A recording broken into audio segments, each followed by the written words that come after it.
Hey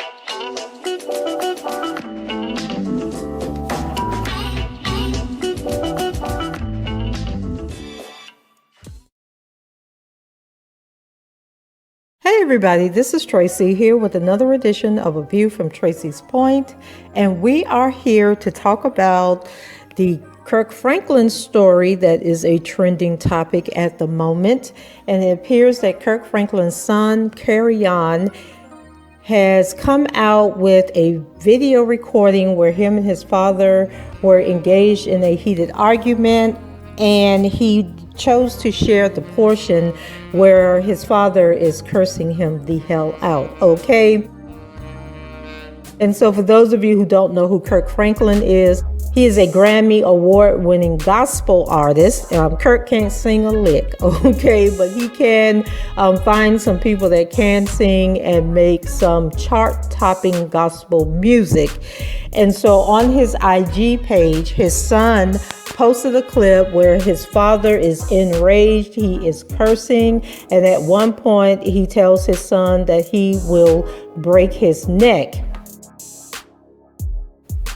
So to give a little context to what is going on, this appears to have started a couple of days ago, even though we don't know when this actual telephone conversation took place. But the other day, it was reported that Kirk Franklin's eldest child is making some explosive allegations against the gospel mainstay. In an article from March 11th, the website All About Laughs posted, "Imagine being the son of a man that proclaims to be a loving, God-fearing Christian individual that continuously promotes God's love and kindness to the world, yet the same man does not give you that same love."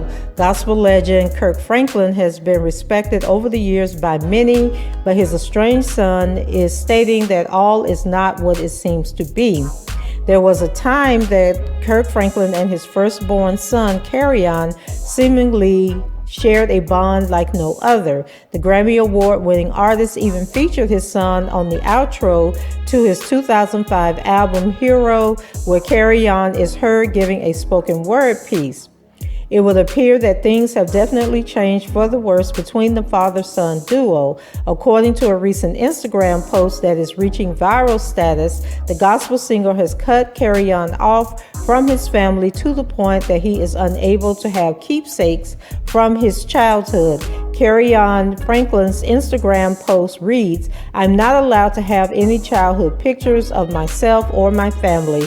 Some of this shit y'all complain about is so surface. I've been through the fire." He then captions it, "I know the damage you've been through, even if I don't know what you've been through."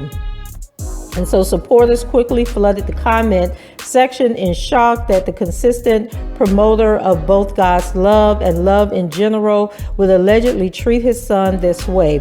One fan's shock prompted Carry-On to reply directly, saying that he has, quote, "waited for 14 years for my family to show love," end quote, and that he is done waiting.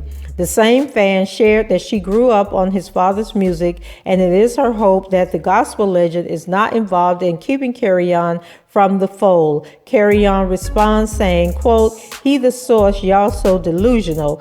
Keep hoping though. I hope y'all wake up. Wake me up when everybody done playing woke."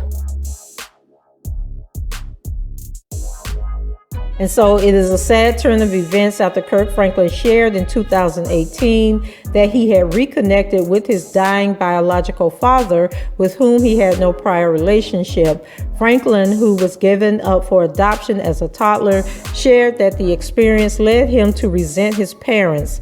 "I took my hate for him and used it as fuel to be the best father I could be for my own. But what I did wrong is I never took that fuel and turned it into forgiveness, and that is wrong." And this is a quote from his Facebook page. "And wrong for me and the God I proclaim to represent. How can I preach what I don't practice?" So Franklin's words come off hypocritical after his estranged son's accusations. This is not the first time that he's expressed disdain towards his father. In the same year, Carrion accused his father of trying to end his life. He was quoted as saying, "My own father is trying to kill me." Carrion claimed in a since deleted Instagram post, "If anything happens to me, it's Kirk Franklin's sneaky ass. A lot of funny stuff been happening, and he's in LA right now hiding from me, and I haven't heard from him. So I'm just leaving this here for safety purposes. I can't deal with this on my own anymore. I'm done. My life is too valuable in real time." And so it does appear that there is something psychological going on with his son. I can only imagine how frustrating it must be to have to deal with a child that has mental health issues that may be, and I'm just saying this, I'm just speculating based off of what I'm reading and hearing about the situation, is that the son very well may be dealing with some mental health issues, whether it is diagnosed, whether he is on medication and has stopped taking his medication, because it seems that these outbursts are pretty random, like they come and go, which is typical of somebody who may be on medication or may be self-medicating, and then they stop, and then they have these emotional outbursts. And so Kirk Franklin, he continues to post on his Twitter, as he always did, referencing God. And so it would be interesting to see how he is going to respond to this leak audio, where he is cursing and where he has, made somewhat of a verbal threat against his son, saying that he would break his neck. And so for people out there, who are not in the church, they're always looking for a reason, to pounce on the church and to pounce on people in the church.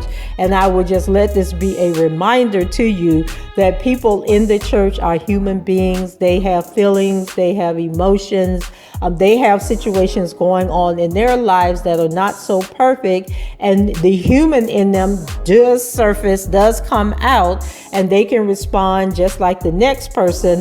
And just remember, at some point, every saint was once a sinner, okay? And that can come back up. People tell you all the time, don't make me go back to where I used to be. And it sounds like Kirk Franklin is frustrated. He may have been overwhelmed, and we don't know what the full context of the conversation was. And we're only, getting a 45-second clip of what probably was a very long and frustrating conversation, where Kirk Franklin was trying to talk to his son about some issue. The son wasn't listening. And I know even with, young adults nowadays will try your patience, okay? And they will get you barred from heaven, okay? Because I have a 28-year-old, and as much as I love her, that there are some days when I really just want to cuss her out, okay? And just tell her to get out my house, go live her life, do what she wants to do. But, we have to remember that they're still our children, and we don't want them out in the streets hurting. So, my prayers to Kirk Franklin and to his son, that whatever they're going through, that God is able to heal it. If it is a mental health issue, that he is able to get the help that he needs. But at 32 years old, at what point do you stop fighting the battles for your children? When do you stop trying to get them to do the right thing, or to do what you believe is the right thing? And at what point do you, as a child, do you say, I need to live my own life, and if this is a toxic situation, I need to remove myself? But I am going to lean on the fact that there is some mental health issues going on here. And for the most part, people are siding with Kirk Franklin. They're like, we don't know what's going on. We don't know what the full conversation was, what started all this. And he's human. He is allowed to become angry and to become frustrated, and he can just take it to God and leave it there. And I can tell you guys, with my experience in the church, working at the church, I did my master's project was focusing basically on the black church. And so, there are some preachers that can get down in the gutter with you because they haven't always been saved. And if you push them far enough, you will take them back there. And then there are some preachers that can get up in the church and preach you into heaven. But then after they leave that pulpit, they are still the same man that they were before they became ordained. And they will cuss you out. They'll call you the N-word and everything else. And so that is not for me to judge, because I don't have a heaven nor a hell to put anybody else in. And I have a hard enough job trying to get my own self into heaven, if there is a heaven. So go ahead, leave your comments below, rate the video, and subscribe to the channel if you haven't done so already. And let me know what you think about this whole situation. It is definitely a very, very sad situation. And so my prayers to Kirk Franklin and to his son and to his entire family. Talk to you guys later. Bye-bye.